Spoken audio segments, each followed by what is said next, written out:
The Edmonton and Area Land Trust has placed a conservation easement on a portion of land near Devon. It's an important step towards preserving wildlife and the environment.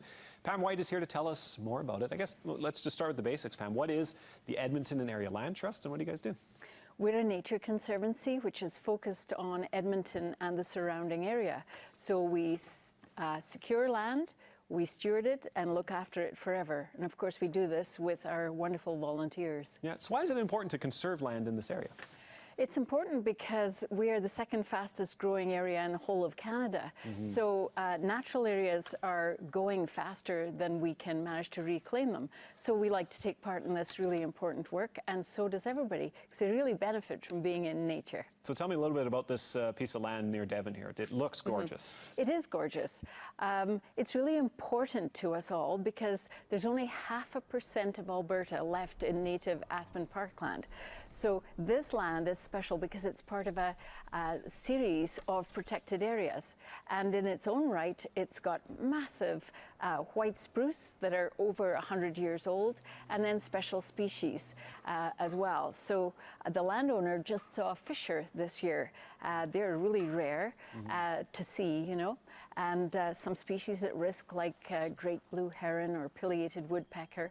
So the vegetation is gorgeous. It's all on relic sand dunes from the Ice Age, when aeolian, that's wind-blown sand, was created, and now it's all vegetated. So it's a really unique environment which helps hold the water for this area as well. It's a unique situation as well. You mentioned the landowner. Now, most of the area that you guys have secured you own, but this is actually under private hands. Yes, that's exactly right. So conservation easements are just a fancy word for putting a protective notation on title. So that means that the landowner gets to keep the land, do the activities that they've always enjoyed, and make sure that the restrictions, which we agree on, it's always amicable, are maintained.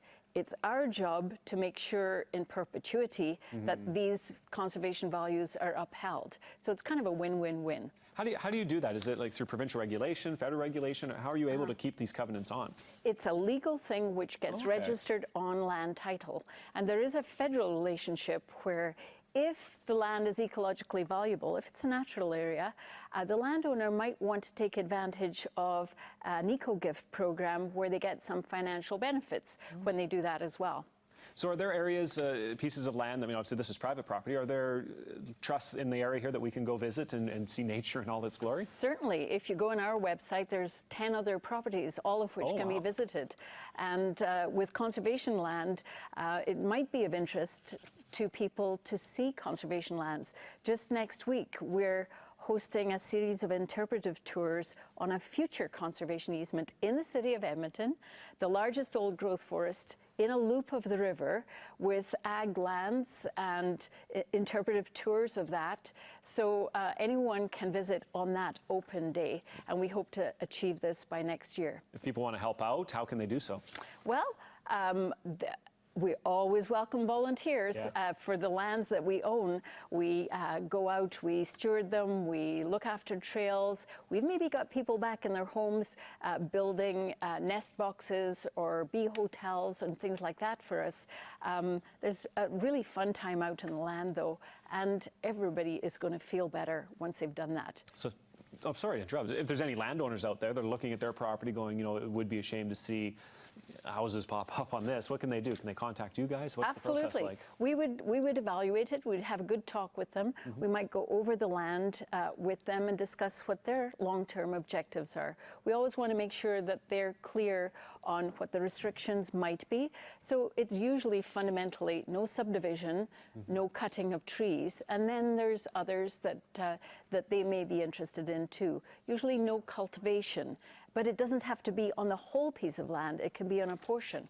So that's always interesting too. Pam, absolute pleasure having you in this morning. Thank you so much for coming in. Really do appreciate your time. Edmonton and Area Land Trust News conservation lands are west of Edmonton near Devon. For more information, you can call the number on your screen or go to ealt.ca.